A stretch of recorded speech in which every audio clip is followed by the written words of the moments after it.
सब अपना अपना भेष बदलकर राजा विराट के यहाँ चाकरी करने गए तो विराट ने उन्हें अपना नौकर बनाकर रखना उचित न समझा।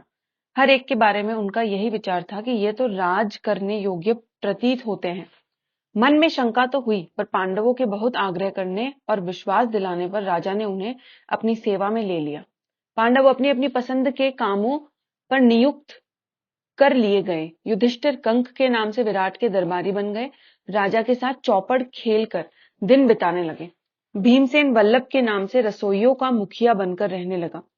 वह कभी कभी मशहूर पहलवानों से कुश्ती लड़कर या हिंस्त्र जंतुओं को वश में करके राजा का दिल बहलाया करता था। अर्जुन स्त्री के वेश में बृहन्नला के नाम से रनवास की स्त्रियों, खासकर विराट की कन्या उत्तरा और उनकी सहेलियों एवं दास दासियों को नाच और गाना बजाना सिखलाने लगा। नकुल ग्रंथिक के नाम से घोड़ों को साधने और उनकी बीमारियों का इलाज करने और उनकी देखभाल करने में अपनी चतुरता का परिचय देते हुए राजा को खुश करता रहा। सहदेव तंतीपाल के रूप में गाय बैलों की देखभाल करता रहा। पांचाल राजा की पुत्री द्रौपदी, जिसकी सेवा टहल के लिए कितनी ही दासियां रहती थी, अब अपने पतियों की प्रतिज्ञा पूरी करने हेतु दूसरी रानी की आज्ञाकारिणी दासी बन गई। विराट की पत्नी सुदेशना के सेवा शुश्रूषा करती हुई रनवास में सैरंध्री के नाम से काम करने लगी। रानी सुदेशना का भाई कीचक बड़ा ही बलिष्ठ और प्रतापी वीर था। मत्स्य देश की सेना का वही नायक बना हुआ था और अपने कुल के लोगों को साथ लेकर कीचक ने बूढ़े विराट राज की शक्ति और सत्ता में खूब वृद्धि कर दी थी। कीचक की धाक लोगों पर जमी हुई थी। लोग कहा करते थे कि मत्स्य देश का राजा तो कीचक है, विराट नहीं। यहाँ तक कि स्वयं विराट भी कीचक से डरा करते थे और उनका कहा मानते थे। जब से पांडवों ने 12 वर्ष के वनवास की अवधि पूरी हुई थी, तभी से दुर्योधन के गुप्तचरों ने पांडवों की खोज करनी शुरू कर दी थी। इन्हीं दिनों हस्तिनापुर में कीचक के मारे जाने की खबर फैल गई।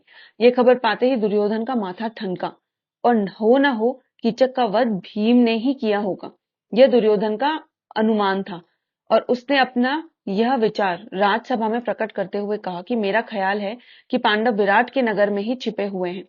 मुझे तो यही ठीक लगता है कि मत्स्य देश पर हमला कर देना चाहिए। यदि पांडव वहां होंगे तो निश्चय ही विराट की तरफ से हमसे लड़ने आएंगे। यदि हम अज्ञातवास की अवधि पूरी होने से पहले ही उनका पता लगा लेंगे तो शर्त के अनुसार उन्हें 12 वर्ष के लिए फिर से वनवास करना होगा। यदि पांडव विराट के यहाँ न भी हुए तो भी हमारा कुछ नहीं बिगड़ेगा। हमारे तो दोनों हाथों में लड्डू है। दुर्योधन की ये बात सुनकर त्रिगर्त देश का राजा सुशर्मा उठा और बोला, राजन, मत्स्य देश के राजा विराट मेरे शत्रु है। कीचक ने भी मुझे बहुत तंग किया था।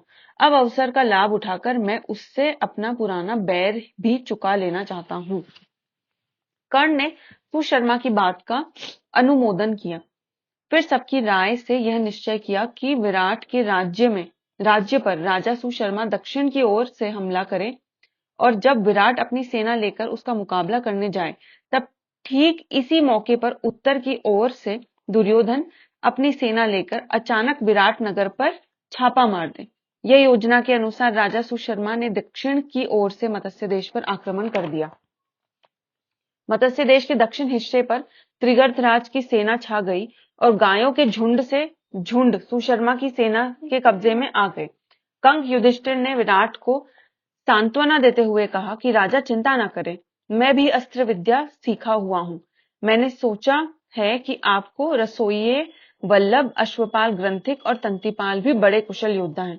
मैं कवच पहनकर रथारूढ़ होकर युद्ध क्षेत्र में जाऊंगा। आप भी उनको आज्ञा दें कि रथारूढ़ होकर मेरे साथ चले। सबके लिए रथ और शस्त्रास्त्र की आज्ञा दीजिए।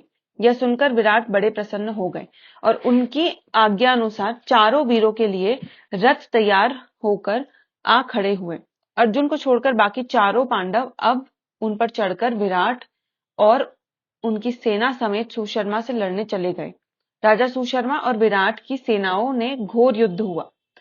जब राजा विराट बंदी बना लिए गए तो उनकी सारी सेना तितर बितर हो गई और सैनिक भागने लगे।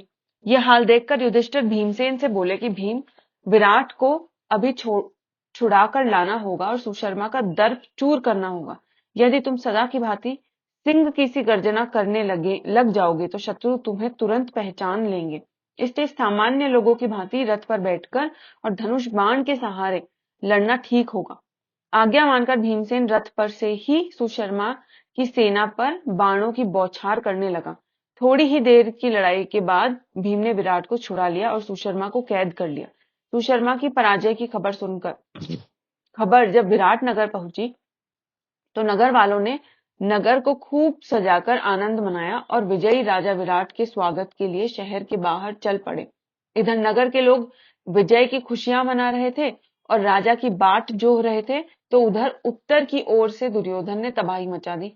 राजकुमार उत्तर तो बिल्कुल डर गया था और कांप रहा था। उसने बृहन्नला से कहा कि बृहन्नला, मुझे बचाओ इस संकट से, मैं तुम्हारा बड़ा उपकार मानूंगा। इस प्रकार राजकुमार उत्तर को भयभीत और घबराया हुआ जानकर बृहन्नला ने उसे समझाते हुए और उनका हौसला बढ़ाते हुए कहा कि राजकुमार, घबराओ नहीं, तुम तो सिर्फ घोड़े की रास संभाल लो। इतना कहकर अर्जुन ने उत्तर को सारथी के स्थान पर बैठाकर रास उसके हाथ में पकड़ा दी और राजकुमार ने रास पकड़ ली। आचार्य द्रोण यह सब दूर से देख रहे थे और उनको विश्वास हो रहा था कि यह अर्जुन ही है।